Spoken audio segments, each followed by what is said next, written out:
quero agradecer a Naomi. Estamos aqui juntas para conversar. E queria apresentar a Naomi. Ela é formada em Ciências Biológicas e em 2015 defendeu um TCC que ficou até em evidência e também colocou no meio de um debate mais público, né? Acho que o título do teu TCC era os trans são visíveis na escola? Visíveis na escola, sim. Isso. E desde então, né, desde a defesa desse TCC, eu acho que você acabou sendo requisitada a falar, né, tanto da sua pesquisa quanto a ocupar espaços, e eu vi uma fala sua num evento que foi de 10 anos da Lei Maria da Penha, e fiquei muito impactada com a fala, assim, até falei, né, para você aquele dia, assim, uma fala muito interessante sobre, na ocasião era sobre as mulheres trans e violência, Lei Maria da Penha, né, então por isso que eu achei que seria bem legal a gente fazer essa conversa. E depois disso também vi outras coisas suas, né, participação em outras entrevistas e também um documentário. Vou colocar o link depois para as pessoas todas assistirem.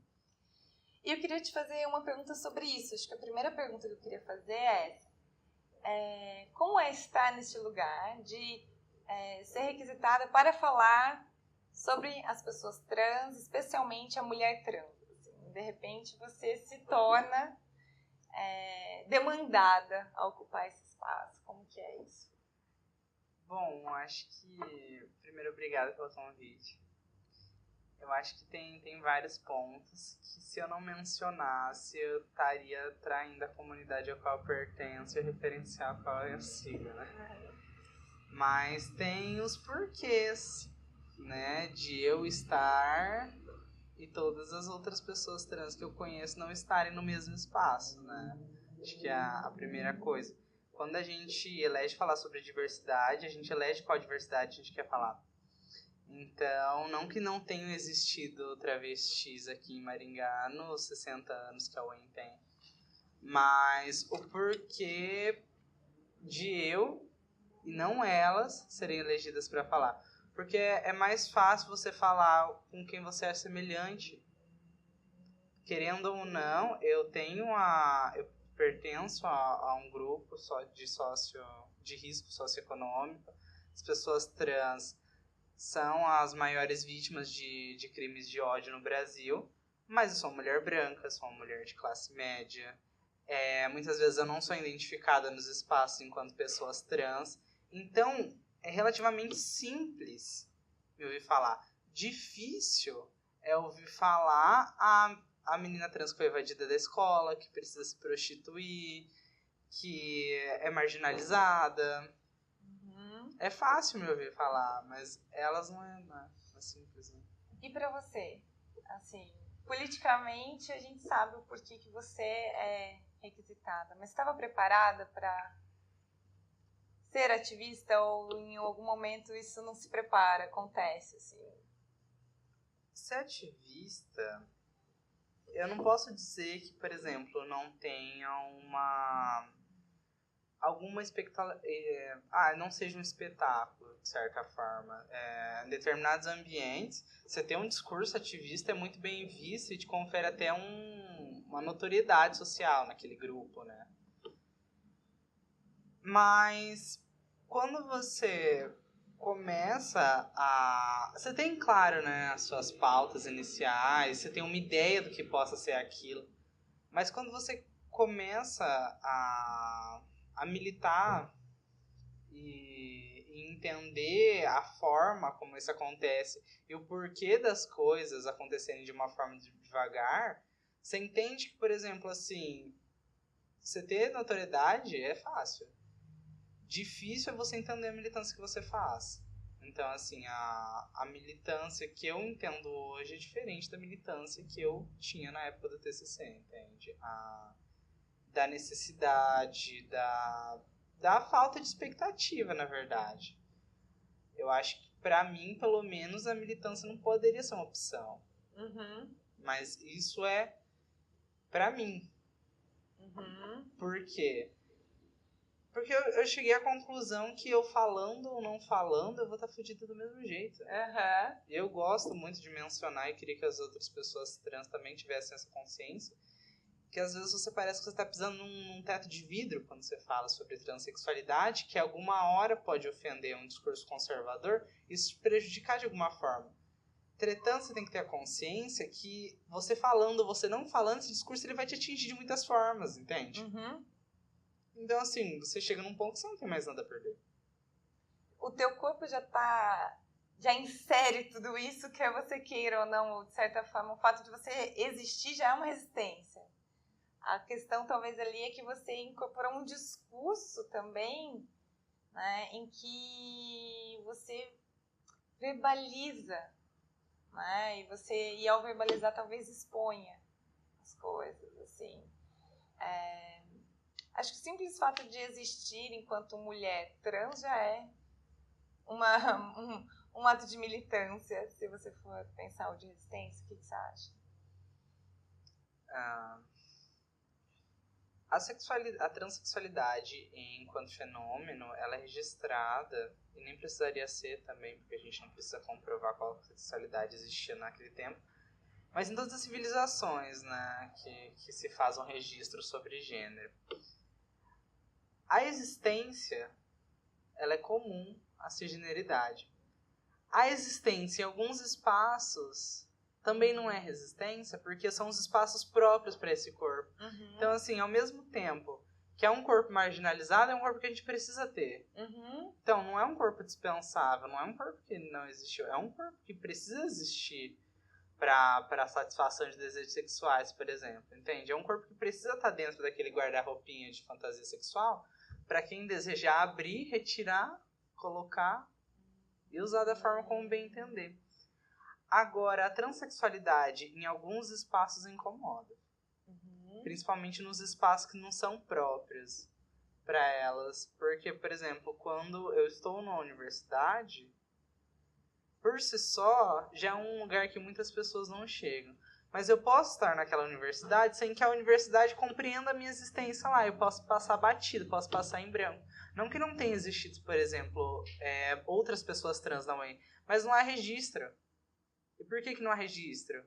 Porque não é importante documentar isso. Porque quando você documenta, você coloca, olha, existiram pessoas nesse espaço e elas não foram representadas. Então a instituição assume esse risco, é mais interessante que não assuma. Então acho que dentro de alguns espaços a pessoa pode, sim, a pessoa incomoda. Principalmente se ela reitera que aquilo é um espaço de violência, entende? Sim. Deixa eu te perguntar uma coisa. Eu já vi você, em alguns momentos, se referir a si própria como travesti. Uhum.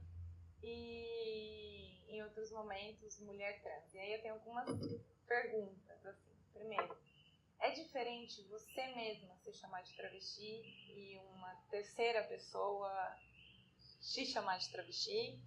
Ou te apresentar, essa é a Naomi, travesti, como eu já vi, por exemplo, também já acontecendo? E uma outra coisa é como você sente isso? Se você sente alguma diferença nessas nomenclaturas, assim, e no uso delas? Bom, sobre ser chamada de travesti, qualquer termo que for usado, né, num referencial ruim, por exemplo, tipo de uma pessoa que você não tem afinidade ou que ela usa aquele termo como uma forma de ataque, é uma coisa ruim. Então, por exemplo, eu posso usar feminista de uma forma ruim. Uhum. Posso usar mulher de uma forma ruim. Posso usar mulherzinha, sabe? Isso é coisa de mulher.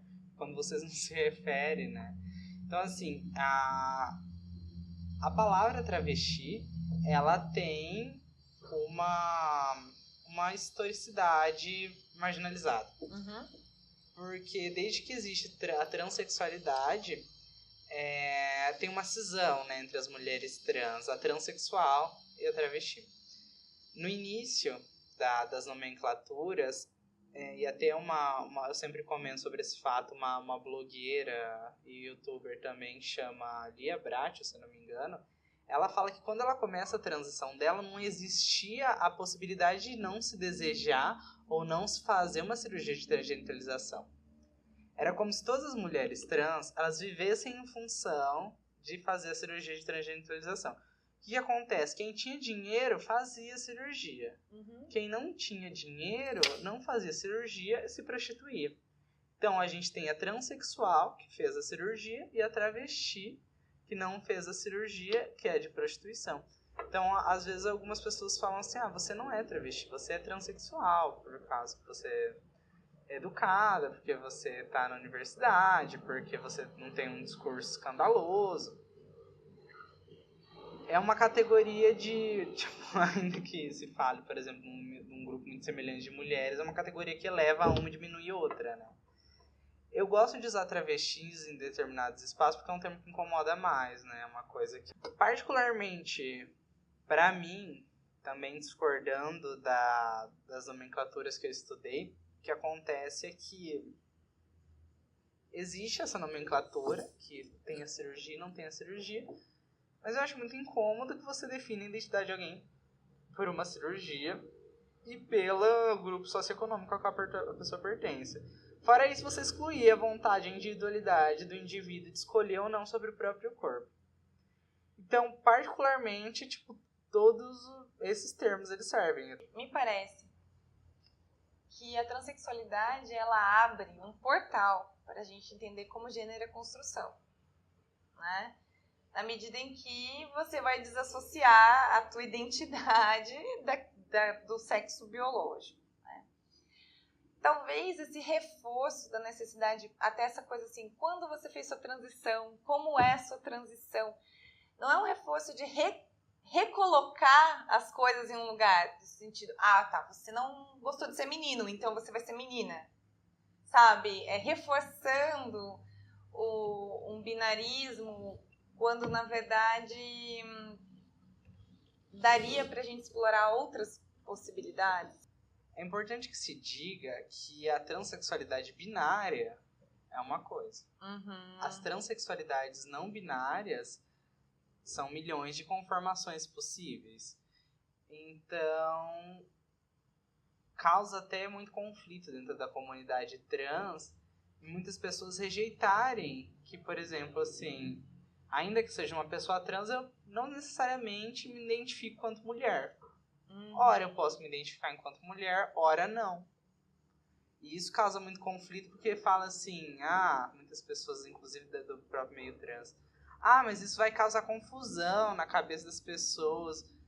Como se as pessoas tivessem o interesse do entendimento a respeito da transexualidade.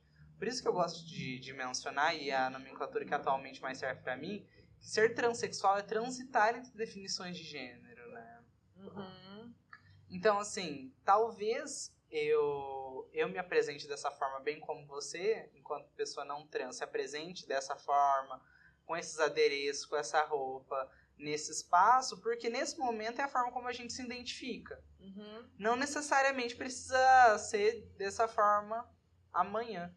Quando a gente fala de estar em transição, mas ao mesmo tempo não tem uma reivindicação de se entender enquanto mulher, assim, ou não, isso vai depender muito de pessoa para pessoa, assim, isso vai ser muito particular. Porque se entender como mulher não necessariamente significa usar adereços femininos, né, ou tidos como femininos, enfim. É recorrente que as pessoas perguntem a respeito da transição, como se a transição fosse uma coisa que começasse em determinado período e também tivesse conclusão. Eu, particularmente, a transição acontece de formas individuais, sendo a pessoa trans ou não trans. Coloco que sempre estive em transição, sempre. Para mim, por exemplo, quando eu comecei a me entender e colocar que os outros me entendessem também, como Naomi, foi uma transição que pra mim foi equiparada a quando uma menina passa pela menarca. Então, ela, a primeira menstruação dela. Então, os códigos, eles começam a mudar. Então, pra mim, foi um período semelhante a esse. Mas quando as pessoas, elas perguntam quando começa a transição, elas querem saber a partir de que momento você se entende enquanto trans e começa a sociedade te ver enquanto trans. Como se a sua transição fosse a partir daí. A transição é um processo de reconhecimento bem anterior. E ela só acontece, ou pelo menos aconteceu pra mim, quando eu entendi que os grupos que eu estava sendo colocada e os códigos que eles usavam não eram códigos que eu entendia ou códigos que eu me identificava. E eu me entendia mais esses códigos femininos, né? Mais dentro desse sistema.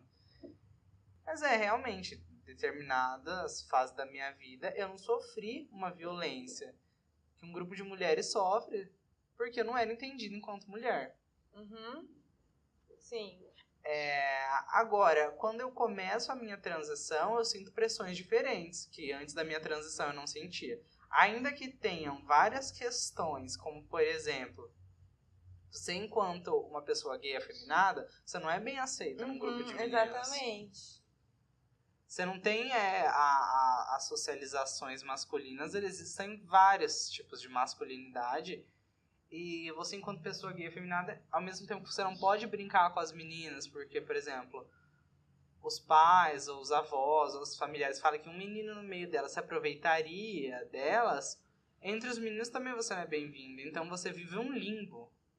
Sim. Entretanto, é importante mencionar que mesmo nesse limbo, eu não sofro das mesmas violências que as meninas sofreram. Sofria de outras violências, exatamente. mas não das mesmas. Entretanto, quando a sociedade começa a me reconhecer enquanto mulher, ainda que seja não cisgênera, né? Aí eu já sinto pressões diferentes. De que tipo? Por exemplo, medo de andar a rua escura, sabe? Eu tenho um medo duplo. Isso que eu ia falar. Nesse seu caso, eu acho que tem um componente ainda extra. Que para além de ser estuprada, quando a pessoa identifica que ela se atraiu por uma pessoa trans, eu também corro risco de ser morta, né? Só que parece que quando é um corpo identificado como um corpo não cis, o conteúdo daquilo que é dito ou a invasão daquele espaço parece ser muito mais violento. Quando um homem ele inicia uma conversa com uma travesti, é muito recorrente que, por exemplo, ele pergunte de uma cirurgia de transgenitalização, se já existiu ou não, se faz programa, que quer sair com você, que tem curiosidade, que tem fetiche. Então, por exemplo, a maioria das conversas, falando, por exemplo, em um relacionamento heterossexual, eles começam dessa forma quando se refere a mulheres cis. Eu tenho a impressão, algumas vezes, que quando um homem ele não tem a impressão própria que ele começa desse jeito, é como se ele estivesse sendo, assim, um suprassumo de educado. Ele, sendo suprassumo da educação, não quis tomar um vinho com ele, que, por exemplo, assim... Sim. Tipo... Sim. É como se, por exemplo, quando a pessoa, ela fala com você, sendo trans, de uma forma mais educada ou semelhante ao que ele fala com mulheres cis, ele tá fazendo uma coisa que você não espera, que você não é acostumada, que você jamais sonharia na sua vida, que é um homem poder ser educado com você. O que me assusta é justamente isso, assim, você acha que você está sendo educado enquanto homem porque você está acostumado a tratar pessoas trans mal. E daí, às vezes, é isso que incomoda, que, por exemplo, assim, não só em relação a homens, mas em relação a muitos grupos que se referem a pessoas trans, parece que quando a pessoa se propõe a falar sobre o tema, ou trabalhar sobre o tema, ou mesmo discutir, ou mesmo abrir espaço, parece que você está fazendo um favor. E tem até uma certa condescendência, e eu sinto isso, uma condescendência. E me incomoda bastante, entende?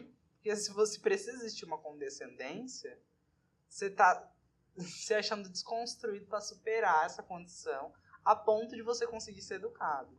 Ser educado não é um favor,